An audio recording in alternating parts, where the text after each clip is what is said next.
everybody. So today my guest is Rebecca Tilden. Hey, Rebecca. Hey, Kayla. So before we get started, let me introduce you. Rebecca is a registered dietitian and certified eating disorder specialist practicing out of Dallas, Texas. Rebecca received her master's degree from UT Southwestern in Dallas before going on to work with eating disorder patients in all levels of care. Rebecca currently serves patients at Dallas Nutritional Counseling, where she specializes in disordered eating, picky eating, and feeding families. I am so excited to have you on, Rebecca, because picky eating is something that my family does struggle with. But before we get started, I wanted to ask you, what is your definition of balance? Yeah, it's such a great question. And I think it's one that I've struggled with off and on throughout my life. I think when I think about balance, it's thinking about how can I align with my values in a Mm-hmm. realistic way? Oh, Because yeah. I think so often I've found myself trying just to align with my values, but Mm-hmm. it ends up not being realistic and not something that I can really Yeah. manage. So really finding that in between, I think would be where I would define balance. Oh, yeah. And I know before we hit the record button, you had mentioned that you became a mom 2 years ago. Do you feel Hmm. like your definition of balance has changed since becoming a mom? Absolutely. Yeah. I think with that change, and I actually have a second one coming in Oh, November, so wow. really Oh my soon. gosh, congratulations. Thank you. That's exciting. Yeah, Or so it I can know be. another I big know it can be a adjustment lot is of coming. emotions. Yeah. Yeah. I think the realistic piece was a big part that came in when Mm, I had my first kid, my daughter, because I initially was trying to do a lot of the same things that I did prior to mm, having her in the same way, same frequency. okay. And Yeah. as I'm sure you know, that just doesn't work. So Yeah. I had to No. do a lot of, readjusting my expectations for Mm. myself and figuring out, okay, what's actually realistic here. Yeah, yeah. And especially because most of the time while we're pregnant, you're thinking about all of the ways, especially with your first kid, right? You're thinking about all the ways that you believe that your life is going to be and how you're going to be able to do all these schedules and fit things in and just do it. But until you're in that moment, you really don't know how Right. it's all going to play out. Hmm. Because it's not just you, it's also this new baby, this new child who has their own Hmm. personality, which I don't think we Right. usually think about. Yeah. Yeah.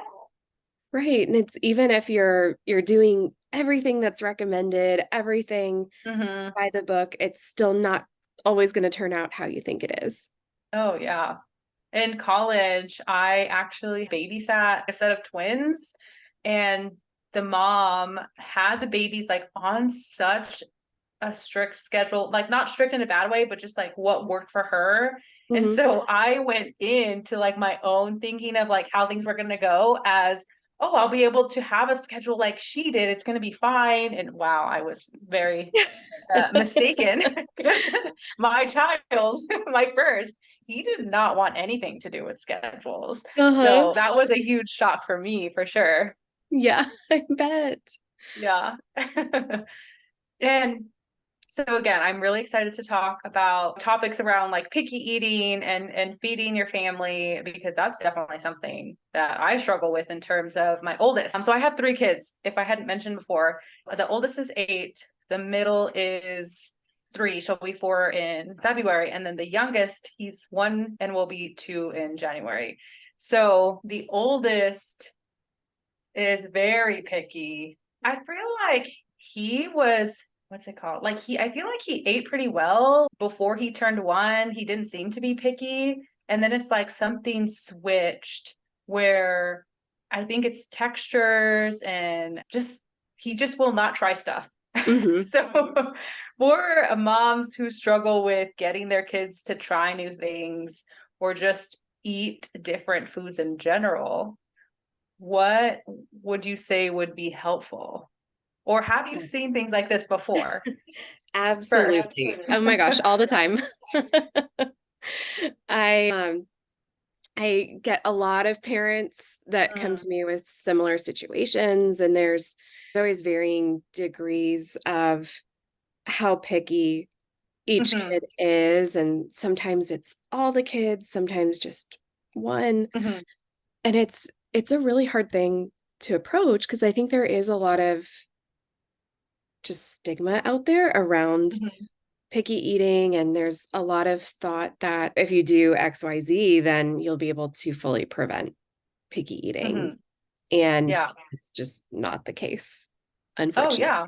Like I was one of the proponents where I thought, well, I did baby led weaning. He should Yeah, not be a picky eater right, because I did this. Like they right. said, right? And who's they, right? They said if I did this, he wouldn't be a picky eater. Yet here we are. Yeah, yeah. That's probably the number one thing when I'm working with parents is Mm, like taking away that blame mm, and then also adjusting when we talk about balance, like adjusting yeah. realistic expectations for this kid too. Because there's a level of picky eating that is really, really normal for Okay. that age group. And then there's also picky eating that can get to an extreme level where it Mm, might be interfering with life or with growth patterns. And that's definitely where a little bit more intervention's needed. mm, But my first goal is really to help the parents kind of reduce blame and reduce stress mhm. around that mealtime because I know picky eating can make it really stressful to feed a family. Yeah, it can. I know, like for myself, it becomes stressful in, well, what do I make? Like, what do I cook for Mm, dinner that he will eat? yeah. Because he needs to eat. Sometimes my husband will be like, well, then he just doesn't eat. I'm like, but he has to eat. Yeah. We can't just not feed him. Yeah. Right. And you're trying to Yeah. balance the needs of all these other people and what Hmm. they like and dislike too. Yeah. So far, the other two are okay with what we're eating, but it's most of the time because I've made something I know the 8-year-old will eat. Hmm. So they get to kind of choose. They have more variety, I feel like, than my 8 year Hmm. old, which I feel Sure. bad about. It's tough. I mean, one thing I talk with a lot of parents about is Mm, trying to make sure that kid has some kind of food that they like at every meal, every snack, mm, even if it's just one food on the table that you know they'll eat. Because a lot of the times they need to just start eating. And sometimes if they mhm. start eating, they're more likely to continue eating. It'll Yeah. also give them that ability to fill up on something, Mhm, um, while also having a little bit of that exposure to those other foods that maybe they're not ready to try yet, but mm, you never know when that day is that they will be yeah. ready to try it. Uh-huh. Yeah. No, that's helpful, especially because so my son has always loved McDonald's. And so we're in a small town, and forever we didn't have a Chick-fil-A. Well, when he was born, Chick-fil-A was open, and I was so excited Mhm. because we had never had a Chick-fil-A, and I love their nuggets. And so as he was growing up, I would try and take him to Chick-fil-A, and he didn't want anything to do with Chick-fil-A, but I think it was really because of the toy that came with the McDonald's Happy Meal at the time. Sure, But can't blame him. yesterday, actually, yeah, just yesterday, he asked, Mom, why don't we ever go to Chick-fil-A? And I said, well, you told me you didn't like Chick-fil-A, so I kind of try not to take you there. He Yeah. goes, but I love their milkshakes. I'm like, oh, okay, so we can start going to Chick-fil-A a little bit more. Yeah. Yeah, they So surprise he's, you sometimes. You're like, oh, I had no yes, idea. that was a reminder for me that his palate is going to change as he gets Hmm. older, and he's going to be more willing to try things even if it's based on something else that's there that he likes. Absolutely. And it can be a little bit of a control thing in a sense Hmm. too, of control and familiarity. Like he's familiar with McDonald's, even Hmm. though you know that Chick-fil-A is really similar to McDonald's, Yeah. he doesn't know that. And so it still may feel really scary, or Mm, like, I'm going to go with what's comfortable. That sounds scary to be told I need to eat somewhere else. But then when it's in his control and up to him, it might feel a little bit more approachable. mm, So, yeah, I think that can play out at the dinner table too, where if a kid is pressured to eat or even just asked, hey, take one more bite, mhm, usually it ends up backfiring, right? yeah. Because then they're like, oh my gosh, mom or dad really wants me to eat this. I really don't want to eat it even more because of that. Mhm, Um, yeah.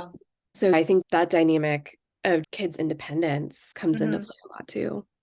Yeah, I'm really glad that you brought that up because I think when we are trying to help our kids to eat, we forget that it's also about boundaries and they know their bodies too. So when Hmm. we try and force them, we're actually telling them, no, your boundaries don't matter. You need to do what I tell you to. But since we're Hmm. so focused on the food, even with the best intentions, we're teaching our kids these patterns we don't want them to keep later on. Right. It can be our own personal relationship with food projected onto Mhm. our kids. Even with my own daughter, I have to zoom out and think about, okay, the long-term goal is that I want her to be able to listen to her hunger fullness cues, listen to her body, Mhm. be able to have a good relationship with food long term. Yeah. And if that means right now that all she wants to eat at dinner is goldfish dipped in ketchup, that's just Yeah. what it's going to be tonight, because it's so easy as parents to get caught in that moment of like, oh my gosh, she's not eating all these other things. She's not going to get the Yeah. nutrients she needs. Is this going to affect growth, health, Mhm. all these other things? And really just zooming out and realizing that is one moment in time. We are focused on a way, way bigger long-term goal. Mm. Yeah. And I think for like my son, I have to remind myself of my husband's habits too, because he's Hmm. told me multiple times I would not eat vegetables. He's like, I don't think I ate a salad until I was an adult. And it was only because my friend's mom told me I needed to eat the salad. Like, and yeah, he was like, I was there visiting and I was helping them with something. And she said, no, you cannot leave this table until you eat the salad. And I didn't know what else to do. So I just ate it so that we could finally go and do the work we needed to do. Yeah. Yeah. I mean, even as a dietitian, I was similar. As a kid, I was pretty particular. I didn't eat a lot of Mm, vegetables. I think probably similar to your husband. My first yeah. salad was either college or as an adult. My husband likes to tell the story. On one of our early dates, he made us a dinner that included a baked potato. Hmm. And for some reason, as a kid, I think my parents just didn't prepare a lot of potatoes. So I didn't Hmm. have a ton of exposure to them outside of French fries. Um, Loved French fries, but I'd never had a Yeah. baked potato. And then, first couple dates with this boy, I don't want to say, oh, I don't like baked potatoes. Yeah. And so I just eat it. And I think similar to that situation with your husband. And then I was like, oh, I do like baked potatoes. These are great. So, Yeah. I think there is a lot of that like age, what's normal for the age and Hmm. what they could potentially grow out of, even if that takes until college or adulthood. Yeah. Oh, that's good to know. And so I love that you said that you looked at the potato and you thought like, well, I don't want to say I don't like potatoes because I think Hmm. that's what a lot of kids will do. They are telling themselves, well, I don't like that when it's more, I don't know what that is and I probably am not going to like it. Right. Yeah. Yeah. Can you speak a little bit about that and like Yeah, do kids like have these fears or do they say these things when it's actually it's not that they don't like them, but it's scary to try things. absolutely. Yes. And I work with both when I'm working with parents and working with the kids, we do a lot of having to reframe like, okay, even if something is different, that doesn't mean it's bad. Like Hmm. different does not equal bad. So what can be helpful sometimes is focusing on those other descriptors of the food besides is it good or bad, right? So thinking about say with the potato example, like, oh, baked potato is a little bit squishy, maybe, Hmm. or Yeah. salty, or it's warm, thinking Mhm. about all of those different ways we can describe it and just kind of getting rid of the judgment Hmm. words. Yeah. Oh, I like that. Yeah. And speaking of funny stories, I remember a time I was staying at a friend's house and I don't remember how old I was. It was definitely before high school. So I must have been in elementary school. Her mom made us asparagus and she wanted us to finish the asparagus. So I remember that I hated it when I tried it. Mhm. I absolutely love asparagus now. That's one of like my favorite vegetables is asparagus with some Parmesan cheese and lemon. Ooh. But Mhm. back then I thought it was the worst thing ever. And so I remember I would put some in my mouth and chew it up and then I'd go to the bathroom and spit it out because I did not want it. I mean, at that point, it's already in my mouth, might as well swallow it. But I was like, no, I just Yeah. would go to the bathroom and spit it out. I'm sure she knew what I was doing. Like, we're not that smooth. But I mean, technically, I finished it. It was not on the plate anymore. Yeah. Yeah. Yeah. I like that story too, because I think that speaks a lot to the idea of like, we don't want to pressure our kids to eat at the Mm, table because if they really don't want to eat something, they're not. And they're probably just going to figure out those other solutions to yeah. get rid of it. And, we don't want that. Yeah. What are your thoughts on like making your child finish a plate or those types of things? I Yeah, guess it that's a still great goes in line with like question. pressuring your child to eat certain Mhm. foods or their entire plate. Yeah, I'd recommend again, kind of similar vein, taking off that Mhm. pressure. Don't require them to finish their plate or finish certain things. I know, especially with desserts, we Mm, often like to have kids finish a certain part of their meal maybe before mm, they eat a dessert. And what that can do is create unnecessary food rules that just persist throughout life.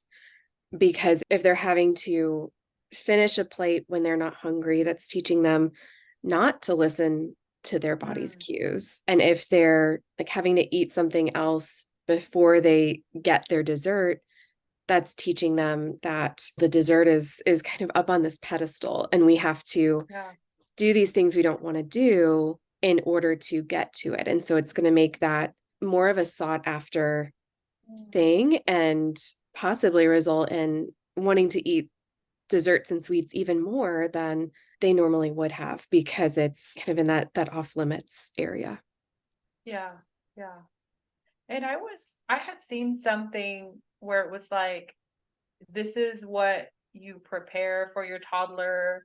This is actually the amount that is okay that they're eating. And it Hmm. was a very big difference. Can you speak on how we perceive how much our children eat versus the reality of like, it's okay if they're only eating this much? Hmm. Yeah, I think that can be a really difficult thing as a parent too, because you're worried about, similar to being worried about nutrients, you're worried about Hmm. them getting enough and being full. So when we kind of shift it into perspective of what an appropriate portion size would be for their age, typically as a toddler, it's only about a couple tablespoons of each food that would be a very standard portion Okay. size. But Yeah. even with that, that's not taking into account how hungry they are at that time.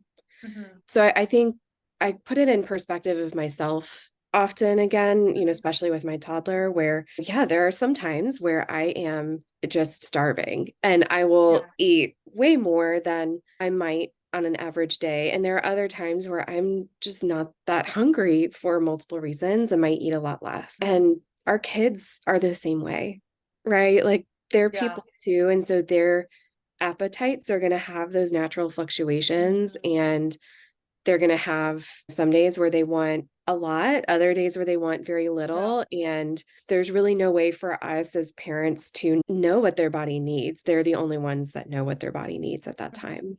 What would you say to someone who was feeling anxious of their kids maybe not eating enough? Or what would be the best way to help a parent trust that their child knows the food that they need? I don't know if I Mhm. phrased that right, or if you have a different way of phrasing that. Yeah, yeah. I think just trust overall that their child really does Mhm. know their body, right? Yes. Yeah, something that's helpful to go back to, and it's one of the things that we look at when we're trying to evaluate, is this picky eating something that Mm, is maybe a bigger deal that's interfering with life or with health?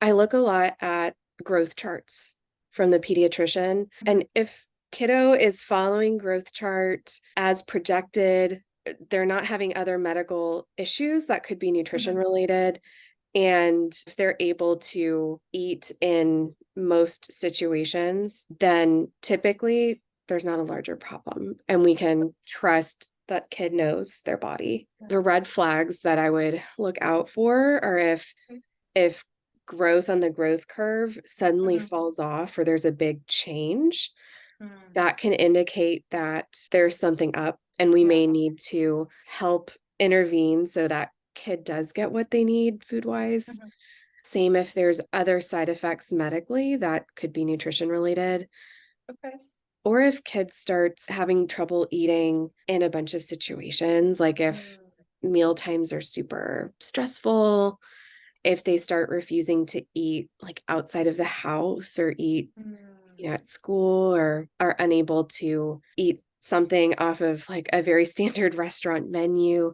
okay, those might be red flags. okay. I think that's really helpful, knowing some of those red flags, and they sound like it is more on the extreme side.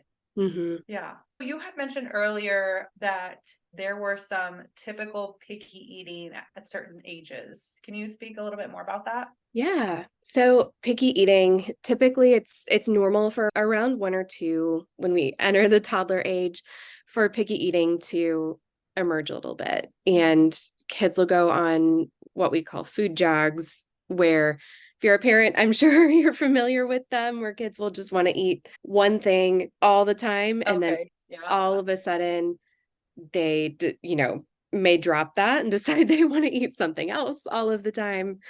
Those food jogs are really normal, especially in toddlers and school age Mm, kids. There tends to be preferences among kids for foods that have consistent textures and flavors. mm, okay. So I kind of think about it like, if you think about either say fast food like a McDonald's chicken nugget Hmm. or a packaged good like a cracker, Yeah. the cracker or the McDonald's nugget, like they're going to Hmm. have a pretty consistent texture, flavor, Hmm. taste, Yeah. presentation every single Hmm. time. Yeah. No Right. surprises there. Yeah, exactly. Yeah.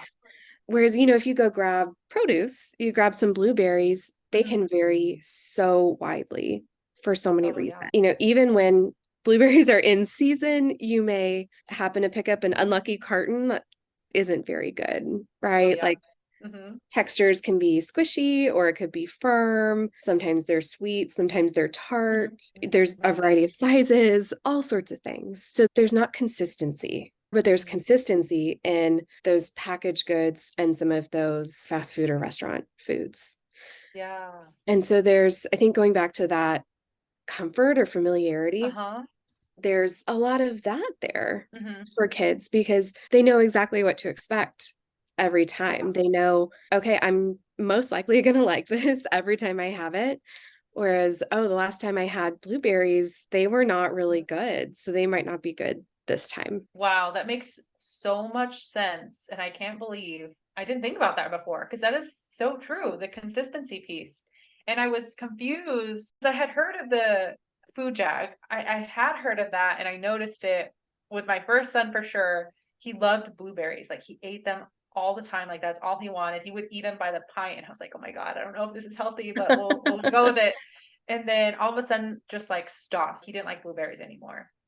So that had happened when he was younger, and I didn't think anything of it at that time because he was so little. Well, recently, that's because my son loved ranch dressing, but Mm. we buy Hidden Valley ranch dressing. Like that's the one we have at the house. Uh-huh. And within the last month or two, they had a pizza sale at school. And I guess they have ranch because he came home and was like, Mom, I had ranch and I spit it out. I'm like, what? He goes, yeah, ranch is not good. I said, bud, you love ranch dressing. He goes, nope, because I had it at school and I spit it out. And I couldn't think. I was like, that's so weird. And he wouldn't try it anymore. And I said, bud, you do like this ranch dressing? And he goes, no, because I had it at school and I spit it out. And so this makes things so clear. He probably had some different brand ranch dressing that just wasn't Hmm. good to him. So now he's afraid to try the usual ranch dressing that was, Right. consistent for him. Hmm. Yeah. Wow. Totally. And That's I so funny. think, Yeah.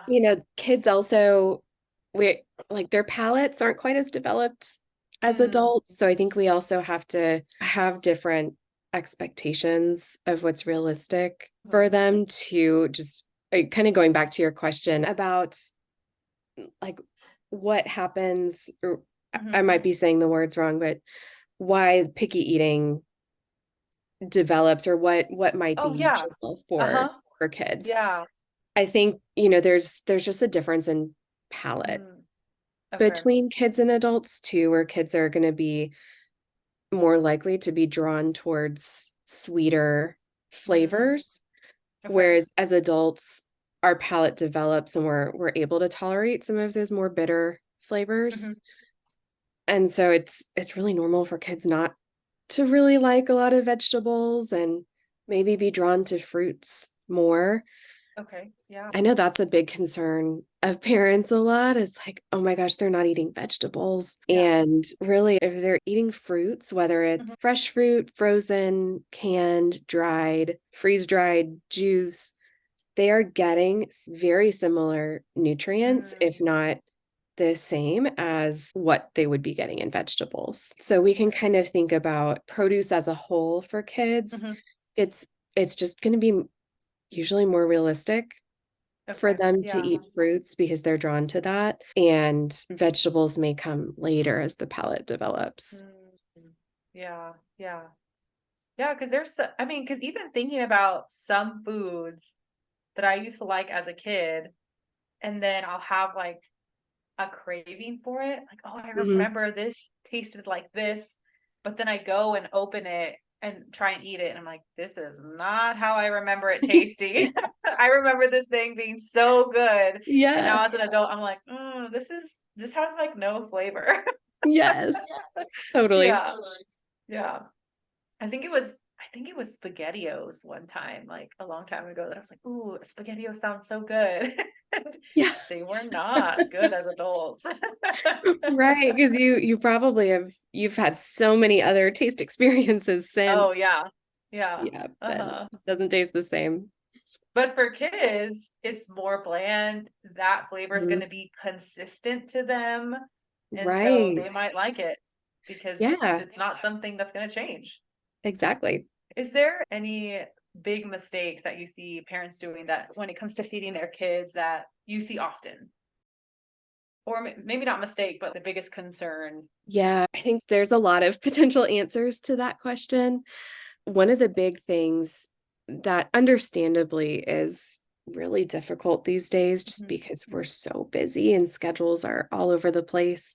mhm, One of the big things is just trying to have some kind of a family meal at mhm, some point throughout the week. That's really important for helping kids to develop into regular eaters because that means they mhm, can watch you as a model and they might be getting that exposure to other mhm, foods that they wouldn't normally eat. If it's a mhm, family meal and they may not eat everything on the table, I still think about, them sitting at the table with that food is still a form of an exposure to that food mhm. because they're looking at it, they're smelling it, they're seeing others eat it, Yeah. right? So I know eating together is really, really tough for Mhm. families. And I think when we pull back to balance and what's realistic, Yeah. it's not realistic for most families. I know definitely not for my family, not realistic for us to eat as a family every single night. Mhm. And I think there's a lot of pressure on all or nothing thinking of, Oh okay, yeah. well, if we do it, we have to do it every night. Or if we Mm, can't do it every night, okay. we're just not going to worry about it. Yeah. It's really helpful to figure out if there is something that works for Mhm. your family, having that opportunity at least maybe a couple times a week to eat all together or eat Mhm. even if it's just like one parent with kid, like just Yeah. give that time that allows for the exposure, allows for the modeling of eating and modeling of normalized eating, and then also gives good time for connection too. Yeah. I'm glad you brought that up as like the all or nothing thinking, because I know some moms on here might be thinking like, oh, if I can't do it, then what's the point? But Mhm. if you at least try and schedule at least maybe once a week, it's more likely to happen than if you just like threw in the towel and thought, well, it's never going to happen. What's the point? Yeah. Yeah. Yeah. I mean, I know for my family, it looks pretty different week to week, just depending on what Hmm. schedules look like. And there's Yeah. often calling in support systems, like having grandma or grandpa come and, Mm-hmm. maybe they're doing dinner with the toddler one night that they're also doing pickup from daycare. And it may be me eating breakfast with her, but then maybe it's my husband doing dinner, or, we're having a family meal of all of us, maybe once during the week, more on the weekends. Hmm. Every family is going to look different, Hmm. and that's okay. It's more just trying to get a little bit in there is going to be Hmm. better than nothing at all. Yeah. Yeah. I mean, because we struggle with that sometimes too, especially when we're trying to do no screens at the table or just no screens during dinner time. But then sometimes we're like, we just want to have a conversation by ourselves. So sure, you can go, you can go eat Yeah. in the living room today. Like, yes, you can watch the Right. phone while you're eating today because mommy and daddy want to have a conversation. Right. Like it's Yeah. going to look different all the Yeah. time, and that's okay. Mhm. Yeah. And it doesn't make us bad parents. It's just sometimes you don't have the capacity. Yes. And I think that's like, that's so much of the figuring out what's realistic for balance, Yeah. because it's not, I mean, like you said at the Hmm. beginning of the podcast, there's a lot of moms that think they need to give their all to all these other parts in the family, and you need to maintain your own mental health too. And I think Hmm. that's a big part of it, is like if you're sacrificing your mental health Yeah. to do these family meals, then maybe that's not making sense for your family right now. Yeah, I agree. But thank you so much, Rebecca, for coming on. All of this was really helpful information. But if there's a family that's listening or a mom that's listening and is struggling with a picky eater and they want to work with you, what's the best way to get in contact with you to try and set something up? Yeah, our website, our practice is called Dallas Nutritional Counseling. They can go to our website, that's dallasnutritionalcounseling.com, Okay. and can schedule straight from the website or call the phone number and get in touch with the practice. And I'm happy to talk with anyone further if they have questions. Awesome. And then I will put all that information in the show notes. So if you're driving, don't try and write this down. They'll be in the show notes for you to look back on. And thank you so much again, Rebecca, for taking the time to meet with us and talk about this, because I don't think there's enough support, at least not that I've seen, in having these conversations. I mean, I'm sure there's other places, but it can feel isolating, like you're the only one Mhm. who's struggling with a picky eater. Yeah. Yeah. Definitely. Yeah, thank you so much for having me on. I enjoyed it. I hope you have a wonderful rest of your day. Thank you. You too.